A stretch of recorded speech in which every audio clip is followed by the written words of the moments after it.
बिस्मिल्लाहिर्रहमानिर्रहीम अस्सलामु अलैकुम रहमतुल्लाह। DGISPR जनरल अहमद शरीफ की जानिब से एक धमाकेदार किस्म की प्रेस कॉन्फ्रेंस की गई लास्ट वीक।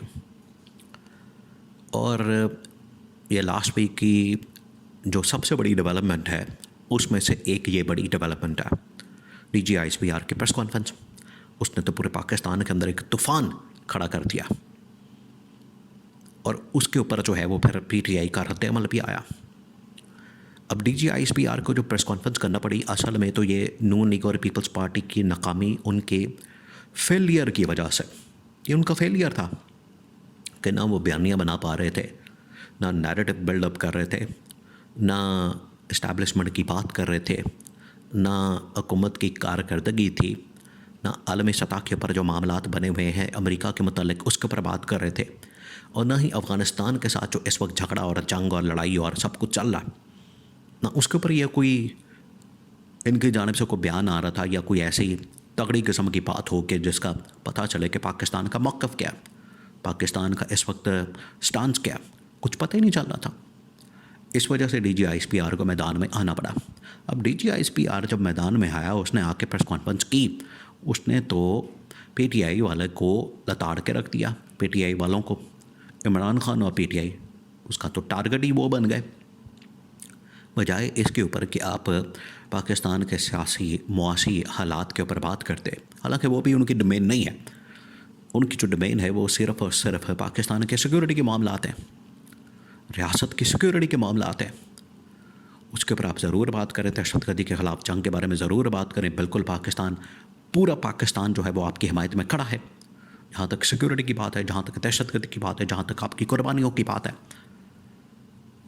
जहाँ तक आप पाकिस्तान की हिफाजत में खड़े हैं, तो पूरी पाकिस्तानी कौम जो है वो आपके शाना बशाना है, कोई इसमें दो राय नहीं।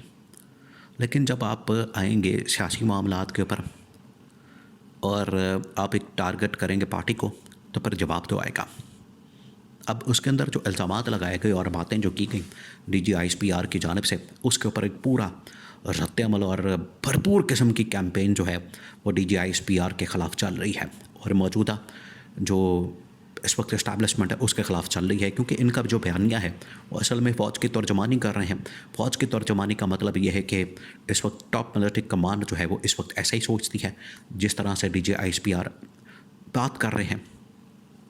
तो मामला शुरू होता है PTI से, प्रेस कॉन्फ्रेंस शुरू होती PTI से, ख़त्म होती PTI के ऊपर सवाल जवाब का, जितना तकरीबन को आधा पौना घंटा का एक क्वेश्चन आंसर सेशन होता है।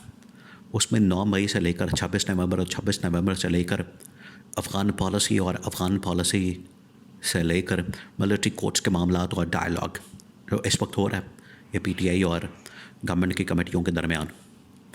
तो इसमें DGISPR ने, अब इसको थोड़ा सा शॉर्ट करते हैं, पर उसके बाद जो PTI ने रद्द-ए-अमल दिया, PTI का जो रद्द-ए-अमल है वो फिर आना था।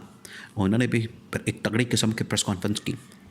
देखिए, उनको तो आज़ादी है, वो तो सियासत करते हैं, सियासी तौर पर तो वो बिल्कुल बात कर सकते हैं, सियासी तौर पर तो वो अपना नुक्ता नज़र रख सकते हैं, सियासी तौर पर तो वो बिल्कुल बग़ैर किसी मसले के वो तो बबांगे दुहल या खुलकर बात कर सकते हैं। तो इसमें 9 मई 26 नवंबर अफ़गान पॉलिसी 2021, फिर उसके बाद मौजूदा जो पाकिस्तान के अंदर डायलॉग की सूरत हाल और सियासी मुआशी तबाही और बर्बादी, इसमें तमाम की तमाम ज़िम्मेदारी PTI के ऊपर डाल दी गई।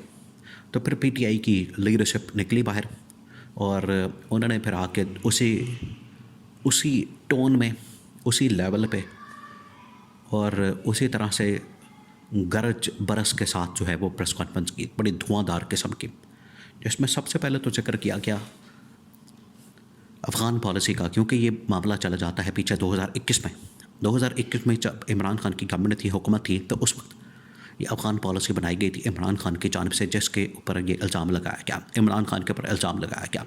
तो PTI ने कहा कि असल में ये इमरान खान की पॉलिसी नहीं थी, ये उस वक्त की इस्टेब्लिशमेंट और सिविल और मिलिट्री लीडरशिप और ज़्यादातर जो मिलिट्री लीडरशिप थी उनका ये मानना था कि हमें अफ़गान तालिबान के साथ या पाकिस्तानी तालिबान के साथ बातचीत करने की ज़रूरत है।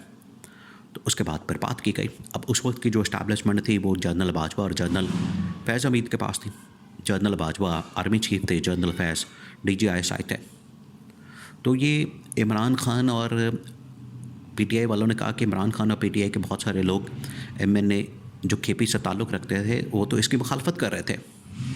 और यहाँ पर DGISPR ये कहते हैं कि ये PTI या इमरान खान ने किया।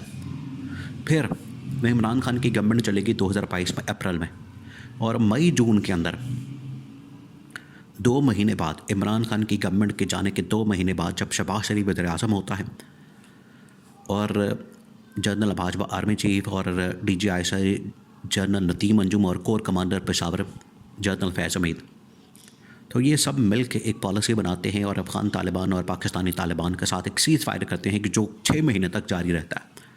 तो तब तो इमरान खान वज़ीर-ए-आज़म ही नहीं था। तो ये सीज़ फायर और बातचीत और रीसेटलमेंट और ये तमाम चीज़ें फिर किस तरह से हो गई, ये कौन कर रहा था? ये शहबाज शरीफ कर रहा था, और उस वक्त की जो मिलिट्री इस्टेब्लिशमेंट थी जनरल बाजवा की या DGISI की, वो कर रहे थे। तो इमरान खान का तो अमल दखल ही नहीं सीज़ फायर में या मुज़ाकरात में। ये PTI के तमाम जो लीडरशिप वहाँ पर मौजूद थे उन्होंने हक़ाइक़ जो है वो सामने रखे। तो यहाँ से आप अंदाज़ा कर सकते हैं कि किस तरीके से पाकिस्तान की तारीख़ को उसके साथ खिलवाड़ किया गया है, उसको मसख़ किया गया है, उसको किस तरह से तबाह बर्बाद किया गया है। तो PTI ने बिल्कुल अपनी बात सामने रख के इसको करेक्ट किया, इसको ठीक किया कि ये चीज़ें इस तरह से नहीं है जिस तरह से आप बयान कर रहे हैं, बल्कि उस तरह से है जिस तरह से वाक़यात हुए। और बहुत सारे वाक़यात रिकॉर्ड के ऊपर लाकर PTI ने अपना मौक़िफ़ रखा। फिर PTI ने कहा कि 9 मई में हम लोग ज़िम्मेदार हैं, आप इसके ऊपर जुडिशल कमीशन बना दें। 26 नवंबर में हम लोग ज़िम्मेदार हैं, हमारे लोगों की लाशें गिरी हैं। 9 मई को भी हमारे लोगों की लाशें गिरी हैं, आप इसके ऊपर एक जुडिशल कमीशन बना दें, तहकीकात करवा लें, दूध का दूध और पानी का पानी आवाम के सामने, कौम के सामने रख दें, वो फ़ैसला कर लेंगे। तो PTI ने कहा कि आपका ये जो 9 मई का बयानिया, ये तो वैसे ही 8 फरवरी 2024 को इंतखाबात के वाले दिन आवाम ने, पब्लिक ने, लोगों ने, 25 करोड़ पाकिस्तानियों ने उस दिन दफन कर दिया था जब उन्होंने इमरान खान और PTI को वोट दिया था। तो ये सियासी सिस्टम जो है, पाकिस्तान का जो सियासी निज़ाम है, उसमें जो मिलिट्री इस्टेब्लिशमेंट जो ज़बरदस्ती घुसने की कोशिश करती है, वहाँ पर फिर मसाइल का सामना करना पड़ता है। तनकीद फ़ौज के ऊपर जो है वो कोई भी नहीं करना चाहता, और इमरान खान के तो अल्फाज हैं, फ़ौज भी मेरी है, मुल्क भी मेरा है, और हर पाकिस्तानी का यही मौक़िफ़ है कि फ़ौज भी हमारी अपनी है और मुल्क भी हमारा अपना है। तो ये PTI ने रिकॉर्ड दुरुस्त किया और तमाम की तमाम चीज़ें हक़ाइक़ के साथ DGISPR के सामने रख दी और हकीकत पूरी आवाम के सामने खोल कर रख दी गई।